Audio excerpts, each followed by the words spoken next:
difference between workforce housing and affordable housing? What's been the short-term effect the COVID pandemic has had on your rentals? Do you have some core beliefs or core guidelines that run your business? We'd like to welcome our listeners to the Boulos Beat podcast. I'm your host, Greg Boulos. The Boulos Company is Northern New England's largest commercial real estate services firm with offices in Portland, Maine and Portsmouth, New Hampshire. We've been selling and leasing real estate in Maine and New Hampshire since 1975. This is a series providing insight into Maine's real estate movers and shakers. And speaking of movers and shakers, we'd like to welcome Dana Totman to the Boulos Beat. Welcome, Dana. Thank you. Dana became president and CEO of Avesta Housing in 2000. Under his leadership, Avesta has seen significant growth over the past 20 years, growing from 800 units to over 2,900 units and a staff of over 290. Dana's awards are too numerous to list, but for some of them, they include induction into the Junior Achievement Maine Business Hall of Fame, Maine Business Leader of the Year Award, Merita's Robert Patterson Jr.'s Founders Award, and on and on. Prior to joining York Cumberland Housing, which later became Avesta, Dana was Deputy Director of the Maine State Housing Authority in 1994 to 2000. Prior to that, he was Director of Coastal Economic Development Corporation. Dana attended Duke University's Government Leadership Program and completed programming with the Kennedy School of Government at Harvard. Dana grew up in Maine on a farm, a dairy farm actually, in Topsom, with his parents and 3 siblings. His parents were involved in the community, and although they didn't have much money, they were always donating milk, meat, and vegetables from their farm to anybody in need. Today, Dana lives in Portland with his wife, Donna, of 33 years, and has 2 grown sons, Andrew and Adam. Again, welcome, Dana, and thanks for being here. My pleasure. To start off with, Dana, would you tell us a story about you being dragged around the community in Topsom by your mother when you were a little kid, when she was seeking donations for the United Way? Actually, United Fund back then, if I'm not mistaken, and how later in life that connected the dots for you between giving and helping, and also, how did you end up getting a feisty Siamese cat out of the deal? It's a very vivid memory. My mother would volunteer to go collect money for the United Fund. I was probably about 10 years old. Don't remember exactly what, I'm not sure I understood exactly what she was trying to do, but I knew she was asking for money to help people in some way. So we would go down the road, and she didn't want to leave me at home alone, so I would bring my baseball cards or homework or whatever to pass the time. And I really didn't like having to sit there in the back of the car while she'd run into the house after house. She went into this one house and she came out, and in most cases people would give, and she put a check mark that they'd give $1 or $2 or whatever it was. She came out to from this one house and said, I don't think they're going to contribute, but they asked if we would take their cat. And this family lived just a few houses down from our farm, and ultimately this Siamese cat had kept scratching their slew of kids. I think they had 6 or 8 kids.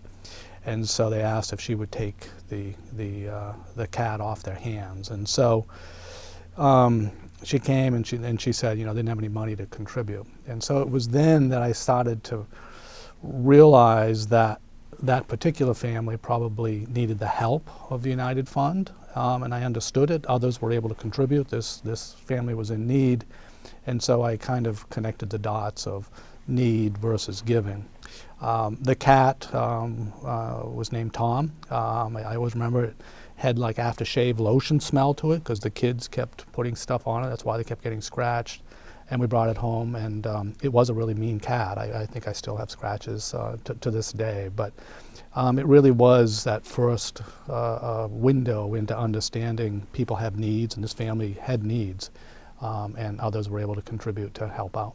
So you think that was maybe the foundation for getting you started, at least thinking of what you might do later in life in terms of really helping people? Yeah, it was part of it. My parents were very involved in the community, whether it was Girl Scouts or softball or baseball or a building committee or the planning board or police commission. My parents would volunteer on those committees.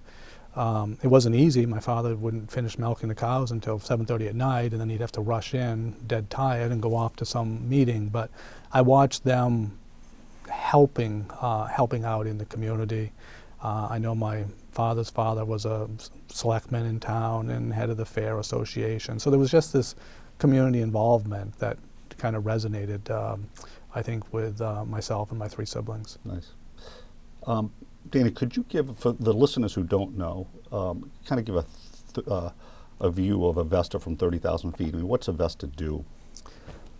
Our mission is to improve lives and strengthen communities by promoting and providing quality homes for people in need. So we're trying to help people that have housing challenges. That may be an elderly woman who is a widow and no longer can live by herself. It may be a new immigrant family. It may be an intact family here whose income just isn't enough to pay their housing. But we really try to provide safe, decent housing that's affordable. And that takes many different forms. In some cases, we provide some services in addition to the housing. But people that have housing needs that they cannot meet with their own resources, we try to help them. Nice. And when you took over Avesta Housing, I think it was 2000, I believe you told me that 80% of the developments were senior housing, and today it's more like 50%? Yeah. I'm wondering why the shift? The shift, our offices at that point were in part of a senior development that we had in Gorham, and primarily the developments were rural. They were in Alfred, Standish, Buxton, Bridgeton, Naples. They were primarily for seniors. They were primarily fully subsidized, and they were rural. And so we were kind of doing that, but there had been a shift in federal and state policy to start doing housing using this tax credit resource. And there was also a major emphasis, this was during and following Angus King's administration, to pay attention to smart growth. And so the idea was to focus a bit more on the cities and the service centers. And it kind of became pretty obvious to us that rental housing, which is what we do, is in the urban areas. Rural tends to be more home ownership, and that's not much what we did. So when we were recruiting for staff, it made sense that people involved in the rental world probably were in Portland or South Portland or Westbrook or Biddeford, not out in Gorham where we were.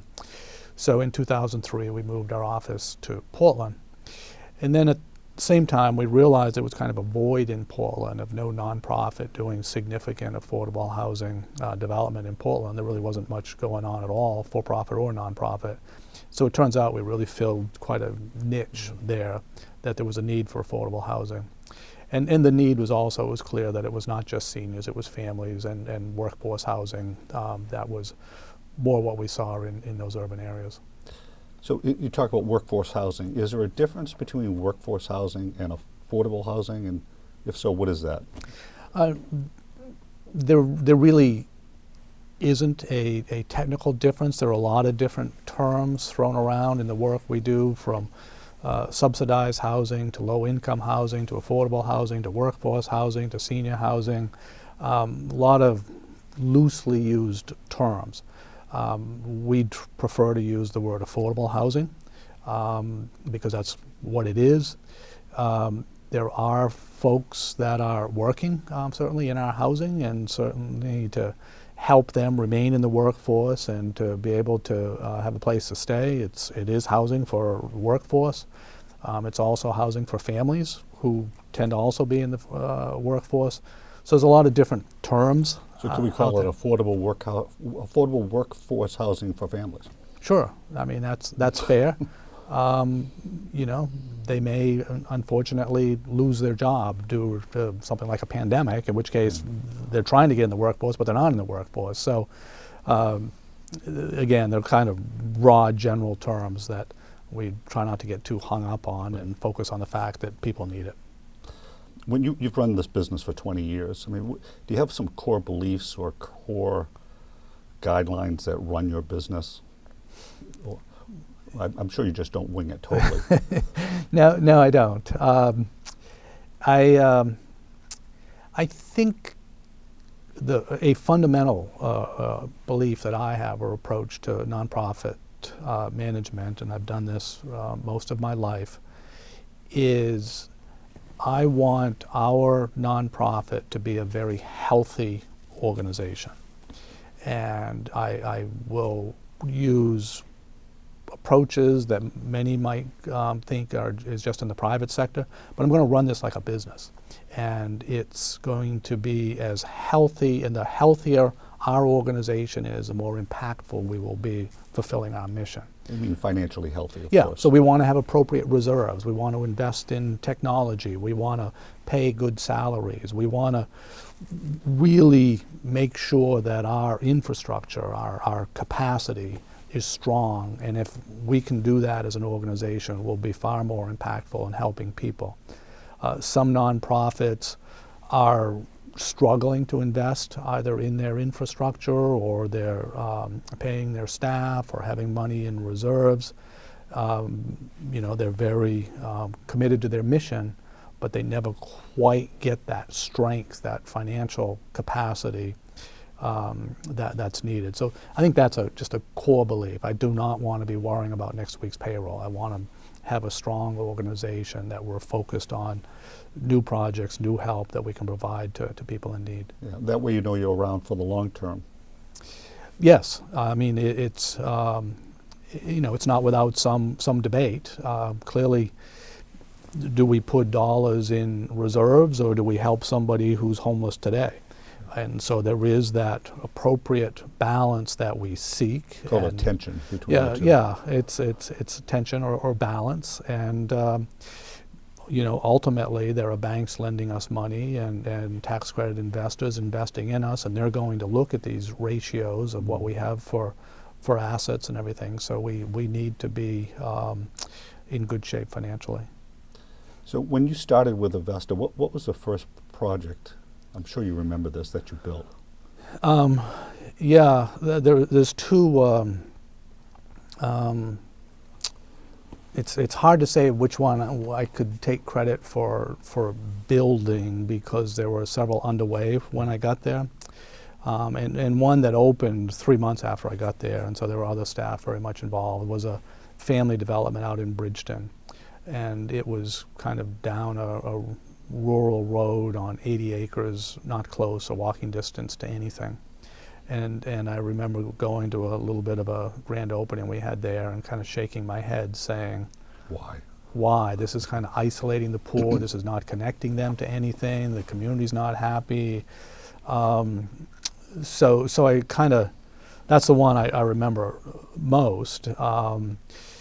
Beyond the fact that we had a grand opening, I think maybe 8 or 10 people came, and we had some carrot sticks and celery and juice to give out, and it seemed a little just underwhelming that we got to do better than this.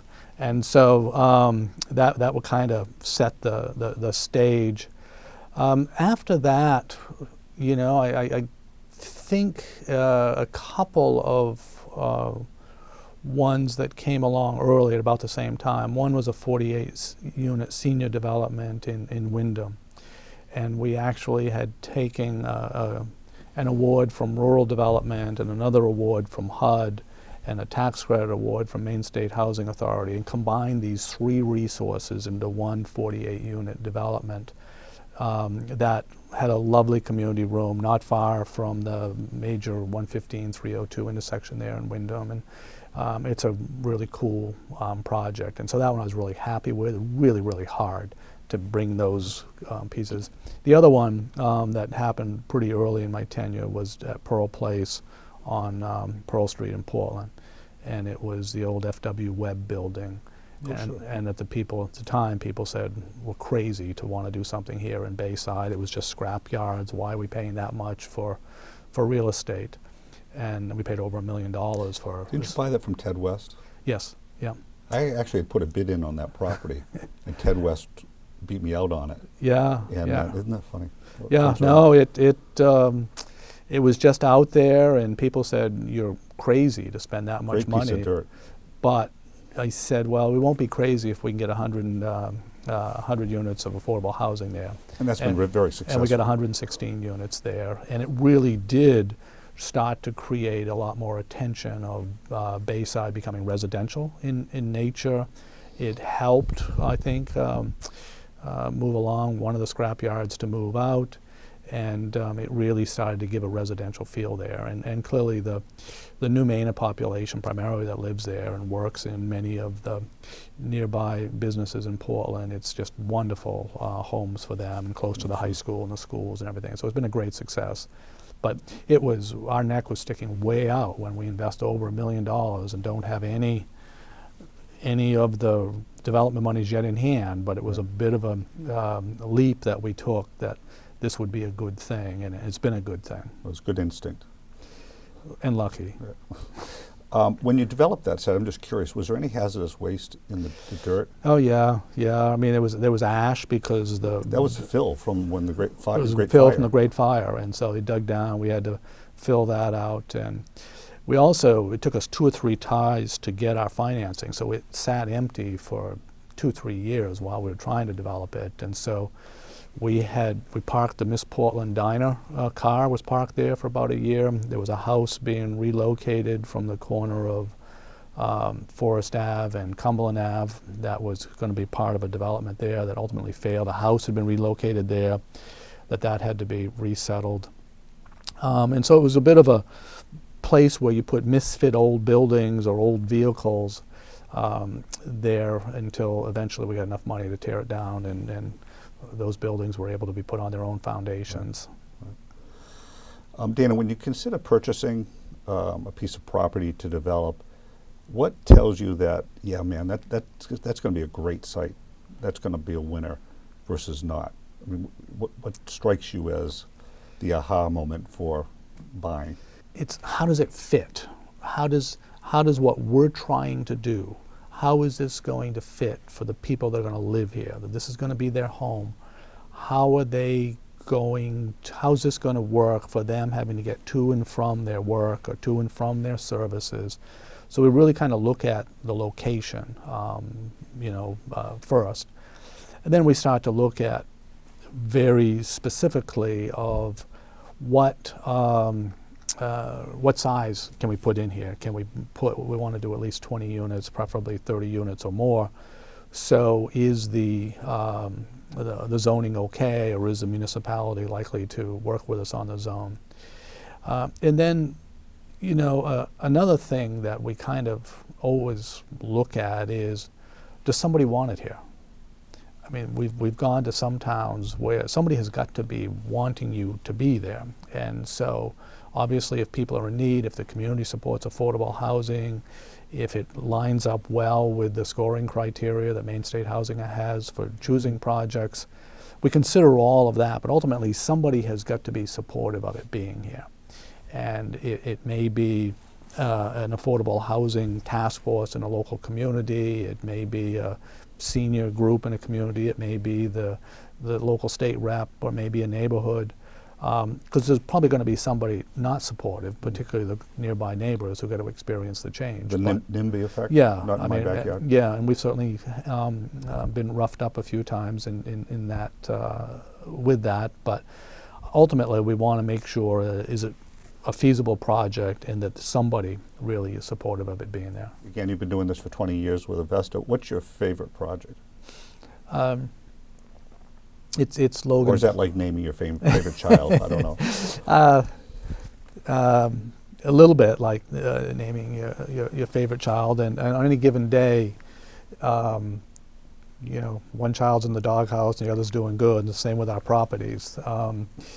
But Logan Place is absolutely my favorite. We And again, Logan Place is where? Logan Place is on Frederick Street in Portland, and we bought this land at the end of Frederick Street. Frederick Street is a dead-end street near the county jail on that part of St. John Valley area. And we bought the end of the street, and there had been a landscape company there. I think there had been a car repair place. It's a place that the city was using to impound cars when they had to tow them. And so we bought enough at the end there, and our idea was, let's try to do a couple of developments. At the same time, we were having some discussions with Preble Street, and we're saying, geez, what would it take to really create some housing that would work for people that are homeless? And we realized there was a population that tended to be the most disadvantaged, most struggles in their lives, been homeless for years and years, had failed in many program after program after program. They either couldn't follow the rules, or had a disability, or mental health, or a substance abuse challenge in their life, that they were just chronically homeless, and they were spending a lot of time in jails and in emergency rooms. What if we created housing for them and just said, this is for you? And so we did. And we also said we're going to have at least 2 staff on site here around the clock to provide some guidance and observation to make sure people are behaving appropriately for residential housing. And so it was one of the first in the country that did this housing first model. And it worked. We moved 30 people in there that had lived on the streets forever and ever. And they, many of them turned their lives around a bit. The police, the emergency room visits went down by 80%. The encounters with police and jail time went down by 78%. The amount of money we saved in keeping people out of prison and out of the emergency room and just flopping in and out of homelessness pays for the project itself. But ultimately, there's a lovely little community there of 30 people that they're incredibly supportive of one another. And we did that in 2005. And there's still a couple of the original folks there, and it's been very successful. Do they pay rent? They pay a small piece, and many are receiving SSDI. This is not a population that's ready to go to work. They are very disabled. So how do you finance a project like that? We finance the building and the construction with tax credits and some layers of grant money to pay for the building. Portland Housing Authority was a great partner, and they provided vouchers that pay the rent for those 30 residents. And then the hardest part is to get money to pay for the services for Preble Street, in this case, to have staff there 24 hours a day. And some of the stories there are just incredible. There was a guy there whose daughter had lost touch with him, and she was an attorney in Portland at a big law firm, and she'd lost touch, and she heard this guy on the radio talking about being stabbed while he was, they were doing a special on homelessness, being stabbed while he was onto the bridge. And she reconnected with him, and we got him in there. That was her father? That was her father. And horrible, horrible battle with alcoholism, and that's what had torn their family apart. And he was a difficult resident there. He never did beat alcoholism, but he lived there for 10 years and was quite the life of the place, but he behaved, and she got to visit and reconnect with her father.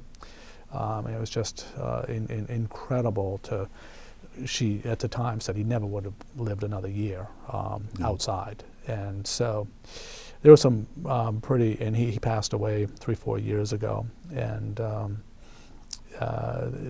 leading reason why people have left there is death. And it's amazing what we had to do to help people with their physical needs, dental in particular, But living on the streets that long, there's a lot of head injuries, there's arthritis, there's cirrhosis in some cases, and so it's very It's a hard life.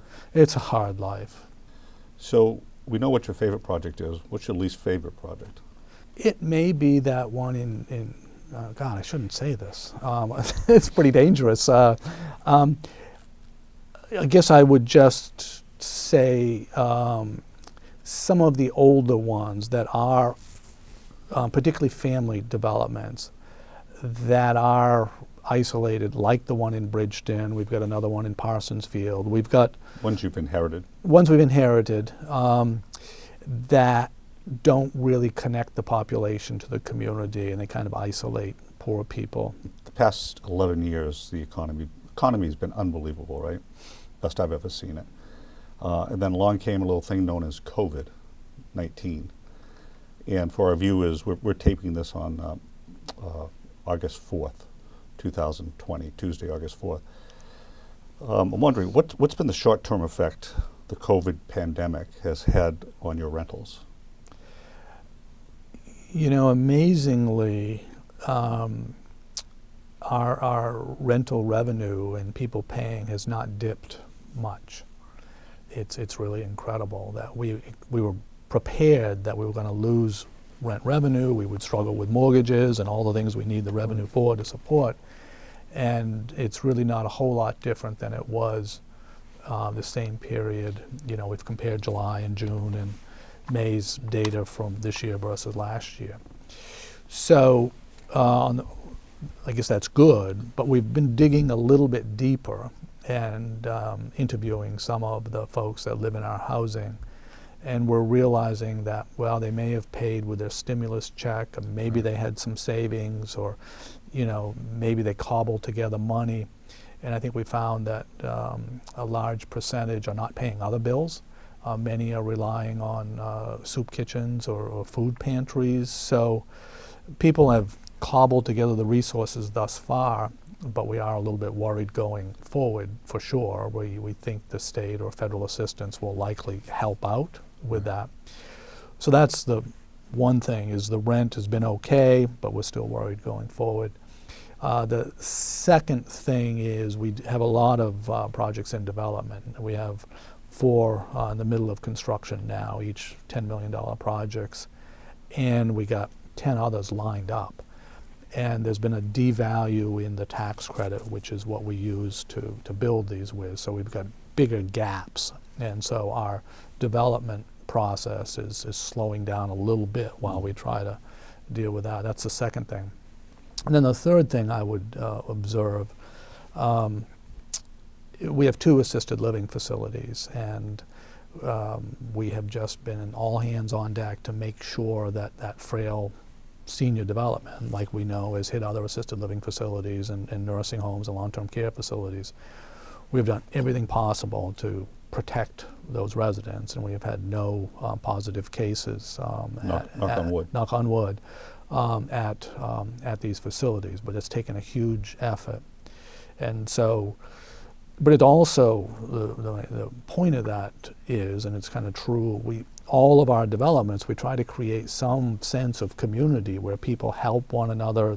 Somebody maybe babysit a child, or somebody might give somebody a ride to the store, or to pick up something that's needed at the store, a real sense of community.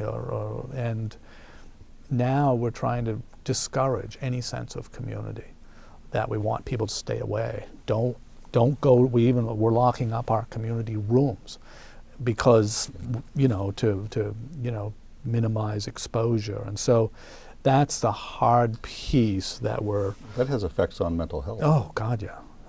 And I think we all struggle, from it. It's like, geez, I don't get to do the things I just want to give my sister a hug, or I want to sit next to so-and-so at the bar and have a beer after work. There's just those things you can't do, that whatever it is. And for our residents, they're no different. And so they're living with isolation, less contact, and we do a lot. We've been providing them iPads and training on how to use iPads and iPhones, and we do wellness phone calls and checks to see how they're doing. We're doing our best, but there's nevertheless this isolation that's going on there. that is a concern. What about design changes as a result of COVID going forward? Any, or do you know at this point?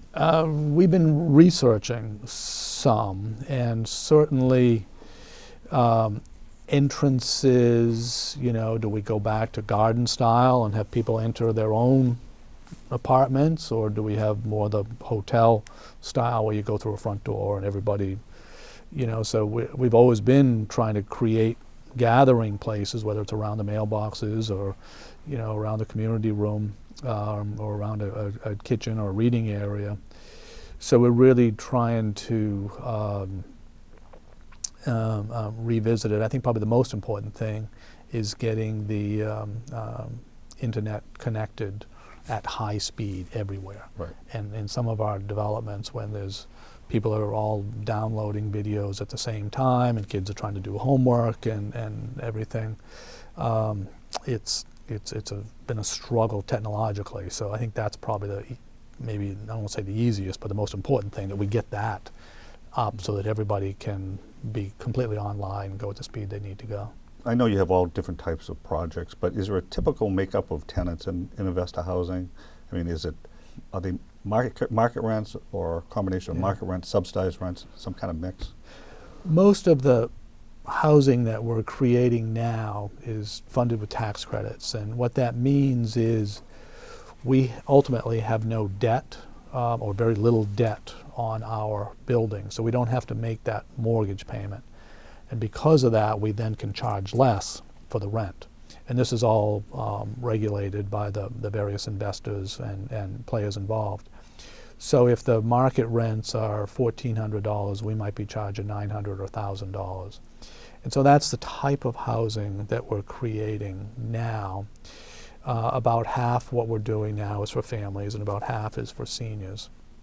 Of the families in the greater Portland area, probably 2/3 are new Mainers that are living in our housing, whether it's South Portland, Westbrook, Portland.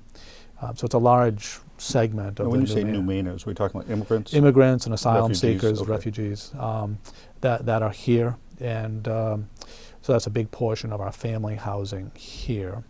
The senior housing is a variety of folks. Some are still working, seniors, part-time. Most are collecting Social Security or some sort of income support because they've retired. And so, the seniors is a mix. It's probably 60-70% female. And Is that because the men die off early? Men die off early, and in Maine in particular, and our observation, and this will certainly change with time, but particularly if you picture a couple living in a rural or suburban area, be it Gorham or Standish or Pownell or what have you, if the man dies first, what we find is his widow tends to want socialization, doesn't want to be left in the house because it brings back memories of him, and she's inclined to want to move, and the family will support that. That's very general terms. If the wife should die first, and it should be the elderly male spouse who's left, he tends to want to tough it out. I can cook, I can take care of this place, I'm fine. And it's just kind of a main thing. Right. Certainly my parents, my mother died first, and my father, we couldn't drag him out of the damn farmhouse because he made it very clear, I'm leaving here in a pine box, and we And did he? No, we got him into assisted living for a year, almost dragging and kicking, but sure. It was, he was, just like so many, he was unkempt, not taking care of himself. He moved into the Highlands in Topsom and gained 10 pounds and started shaving and cleaning up and putting his teeth in, and he passed away a year later, the father we remember, rather than this disheveled guy asleep in the Plus the socialization. Yeah, yeah. That's a nice development. Dana, you seldom sell any projects, but when you do, why do you? We like to have projects that give us critical mass in an area because we want to manage our properties. So we, occasionally we'll have, for some reason, we'll end up with a project that is a little bit outside of a cluster of projects, and we may sell one, or we've sort of tried an experiment that didn't work. We were attempting. We had a development that we tried to do without any federal or state resources, and thought maybe just by being efficient and charging less, we could make it affordable, which we could. But when we started looking more closely, we didn't have a sprinkler system in there, which is normally what we had, and it didn't really meet our standards. And so there's this national experiment called naturally occurring affordable housing. And so we dipped our toe in and tried that once, and didn't really like it, and so we sold it. So I know when you finance a project, I know every project's different, but is there a kind of a template you could quickly walk us through in terms of how do you finance these deals? Let's say you got a $10 million development deal. Yeah. How much equity, how much debt? Yeah. Is there a grant in there? Oh, there. Tax credits? All of that. A $10 million development, and I'm going to paint two different pictures here of how we would do it today. The state receives an allocation of what's called 9% housing tax credits, and they receive enough to fund about 5 or 6 projects a year. So we compete. They get this from the federal government? From the federal government. Okay. So from the IRS, Maine gets this allocation. So we compete, and if our project is located in the right area and gets all the points that Maine Housing, and when we win maybe 1 or 2 of those every year, that 9% tax credit will pay for maybe $6.5 million of that $10 million project. So because you sell those tax credits. Right. We find investors. At a discount, I assume? And then you get the cash Yeah, it's a in? 10-year tax credit. Yeah. And so there's projections, and there's certainly a demand, higher demand sometimes than other times. But we sell those, and we might get anywhere from $6 to $7 million for those tax credits. Then we will try to add some other layers of financing. The state gets a Fed Home Block Grant, and they also have a state home fund funded with a real estate transfer tax at Maine State Housing. We might get a layer of that, and let's say we're starting off at 6.5. So say we get maybe $1 million from that. We then may apply to the Federal Home Loan Bank, which is an association of community banks, a funding mechanism, and they might give us $750,000. So now from 6.5, 7.5, or 8.25. Do they give it to you, or are they? Yes. So it's a grant. It's an award. Yeah, with a lot of restrictions, and we need to, again, if we don't do everything, they can call it, but it's given to. It doesn't have to be paid back if we perform. So we may get that for $750,000. If it's Portland or some other communities, we might go get a TIF, a tax increment financing award, which basically we then take the taxes that we're not paying and use that money to borrow some more. So that might be worth $1 million. Or $500 to $1 million. So 6.5, 7.5, 8.25. Let's say we're now up to $9 million, and it's $10 million. We may borrow that last $1 million from Maine State Housing Authority, and we will pay, 5 or 6% debt on it for 30 years, and we'll just have the loan payment per unit might be $100, and that's the sources of the $10 million. Yeah. And then we build it, and then we go on from there. I mean, so generally speaking, very low debt. Very low debt. And so does this put you, I mean, it seems like it gives you an advantage over for-profit developers. And does that raise any problems in the community? Well, it's an advantage or disadvantage. With what we get, we're agreeing to always rent it at $900, much less than somebody else would. So, I guess it's an advantage from a business. There's no shortage of people in need, Right. but certainly any profit or cash flow is restricted as well that we get. So that was the 9% credit. The other area that we try to specialize in, the state also gets an allocation of 4% tax credits, and that would only provide 3 or 4 million of that $10 million stack. So then we got to be very creative and kind of coming up with that other layers of money. And so there was recently a state housing tax credit added that will be one of those layers. There was a senior housing bond passed by the voters here a few years ago. That's a source. And so it's not unusual to have 6, 8, 10 different layers of financing. But when we get these 4% tax credits, which are practically unlimited amount in the state, so we want to put them to use, they're right there, but we got a big gap there between $4 and $10 million to fill in.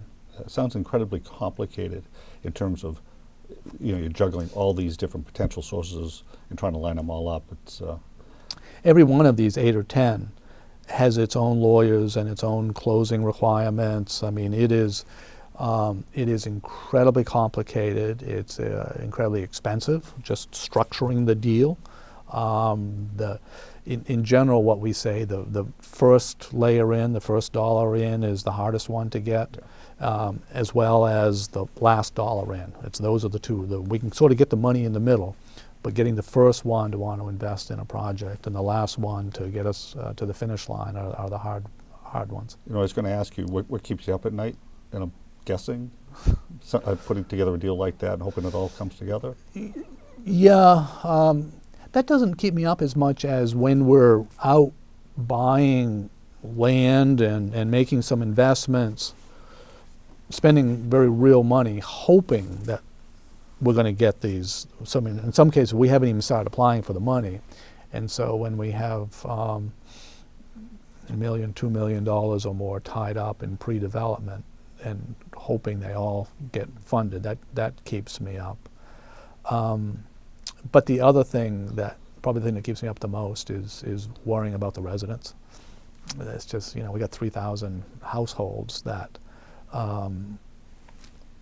is their misfortune going to come their way? Is there a tragedy? Is there a fire? Is there a misfortune?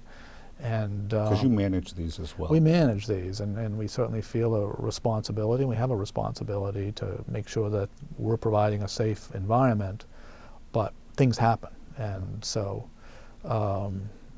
that's the scariest part. And around the country, there's occasionally a fire or a shooting or something that is just very scary, and that's really what keeps me up. And there's not a whole lot we can do about it except take all the necessary precautions ahead of time. So when you're looking at a site to buy, let's say it's a great site, downtown Portland,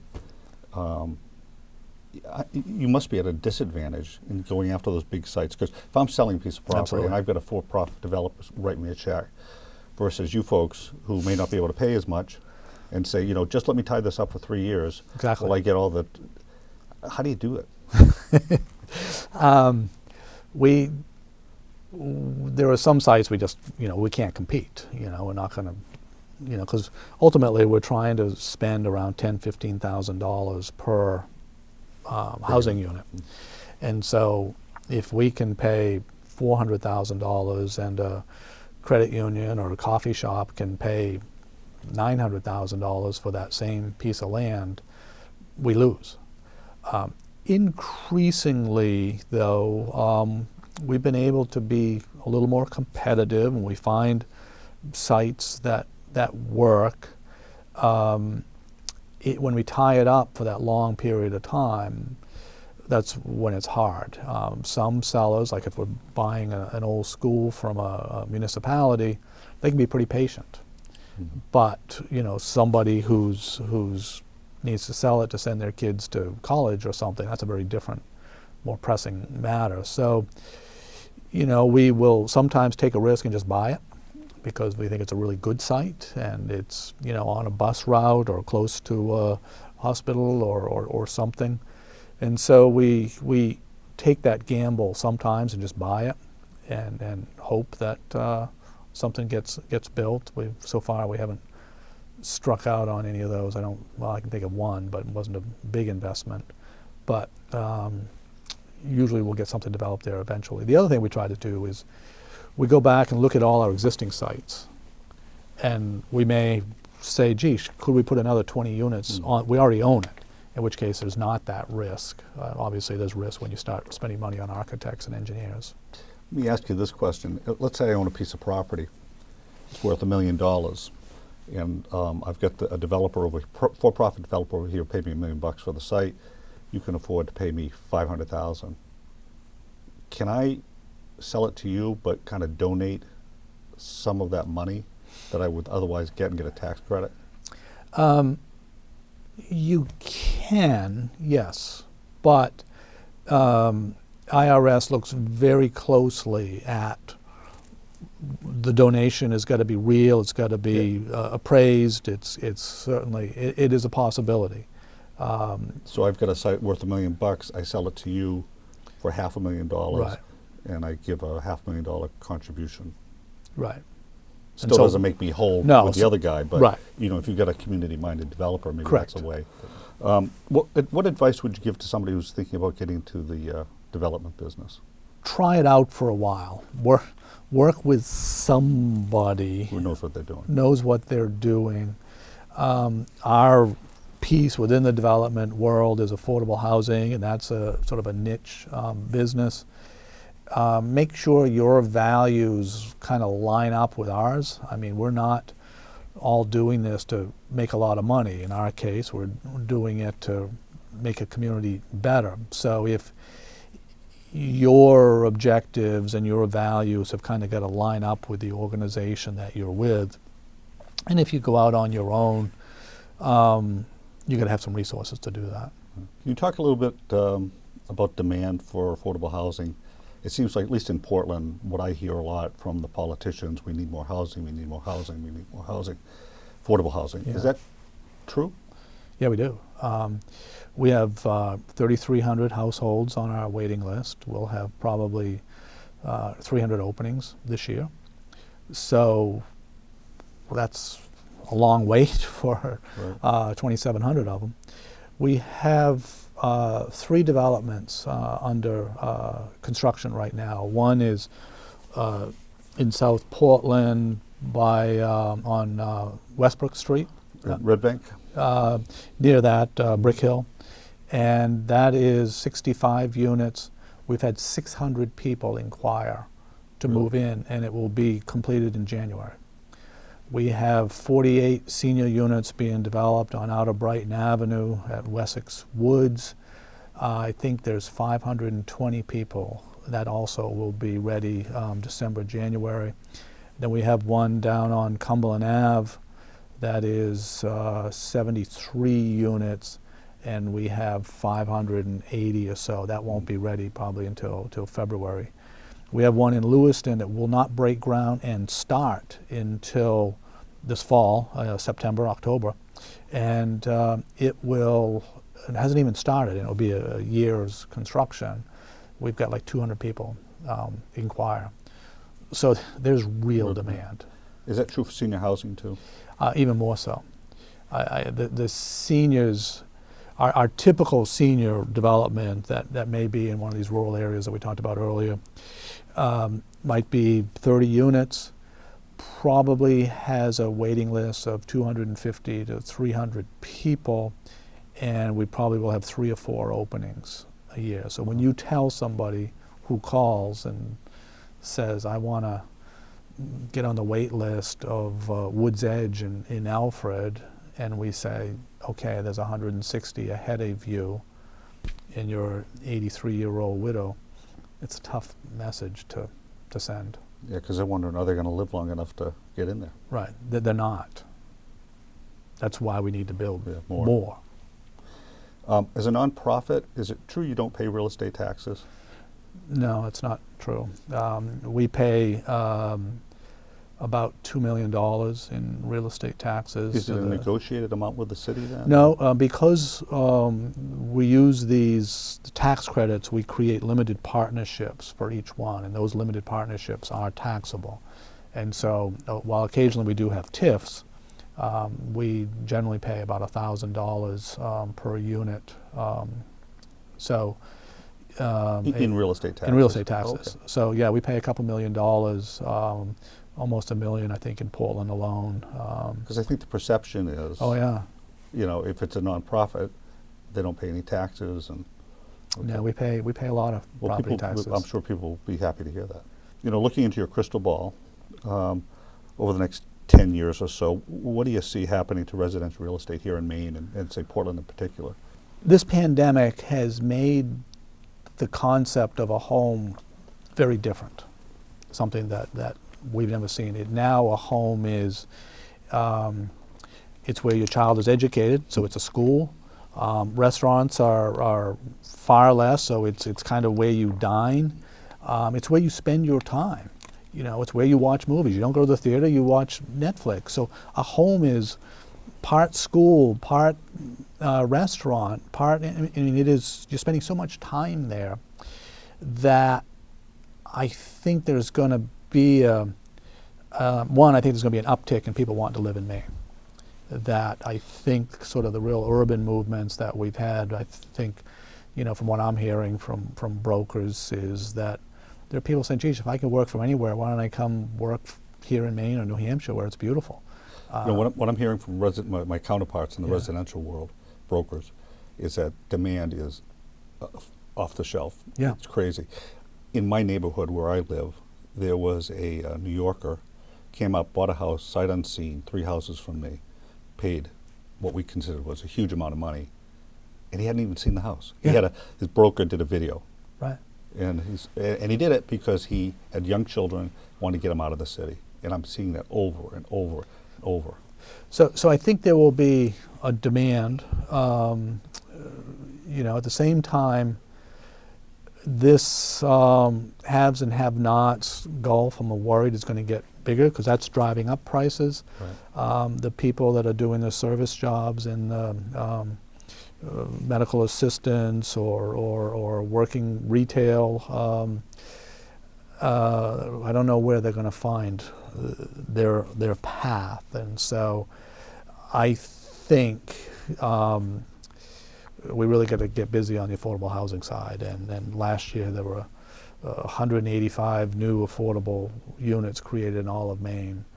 We got to do five. That's it. We got to do 5-10 times more than that to start to meet. I mean, I think that we need 22,000 new units in Maine is what Maine State Housing Authority estimates, and I think it's what is the right number.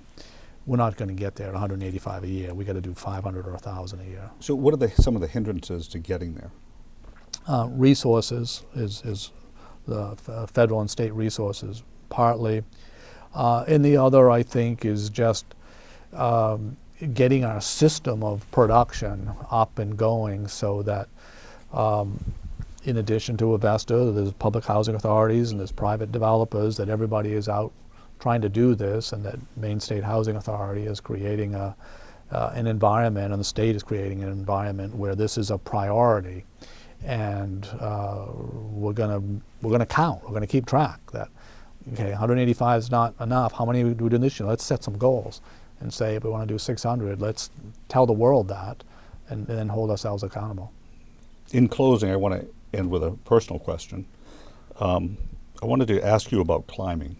You know, I know you summited Kilimanjaro, which is Africa's highest peak, and it's considered one of the 7 sisters. Right. Each continent. 7 summits, yeah. Right, 7 summits, yeah. You also hiked the Appalachian Trail, and you jaunted through the Alps. Any other peaks in your future, and what about Everest? Everest, I might try to do the Everest base camp expedition. Yeah, I've been hiking mountains since high school, and love it, and have a core group of college friends, and we go off and try to make weekends of this, and occasionally do a bigger expedition. I go with my two sons a lot, and they too like it. But I also have some knees that are kind of worn out doing this, so I need to get You those. can get new ones. You know. I'm on the I'm scheduling that, so it may take. I might be stymied for a bit with some bad knees, but I don't really know what else I'd like to hike or climb. I've done different. Been to South America 3 times, and Colorado and the John Muir and Pacific Crest Trail, and done large chunks and pieces of that. What did you do in South America? I did Cotopaxi, Aconcagua, and Corapuna. Aconcagua is one of the 7 summits. It's the second highest peak to Everest among the. So that's higher than Kilimanjaro. Yes. How high is that? 22,800 feet. The Kilimanjaro is 19,400, right? Right. And but didn't make it to the top of Aconcagua. We were. You didn't have to say that, Dana. You could. People would have kind of assumed that you did. But Right. Well, I climbed it. I didn't say I climbed it to the top, but we were 8 hours from the top, and a big storm came in, and we had to get off the mountain. So I wouldn't mind doing that again, and making it to the top, because Right. I didn't make it last time. people don't realize there's a difference between climbing a mountain and summiting a mountain. Right. But more important than either of those is returning. Yes. And so that's what I always keep in mind. So I don't know. New Zealand looks like an incredibly beautiful place with some cool long trails there. So again, I don't know if I'll have the time to do these or the health to do them, but I still think about them. Well, we hope that you do. Dana, thank you for being our special guest today here on the Boulos Beat, a Boulos Company podcast. I really appreciate taking the time to do that. You can learn more about Avesta Housing on their website, which is www.avestahousing.org, on Facebook and LinkedIn at Avesta Housing, and on Twitter at Avesta Housing. If you'd like to learn more about the Boulos Company, please be sure to visit us at www.boulos.com. You can find us at the Boulos Company on Facebook and LinkedIn, and at the Boulos Co. on Instagram and Twitter. And lastly, and in closing, if you want to know the secret to owning real estate, it's pretty simple. Just be sure to outlive your debt.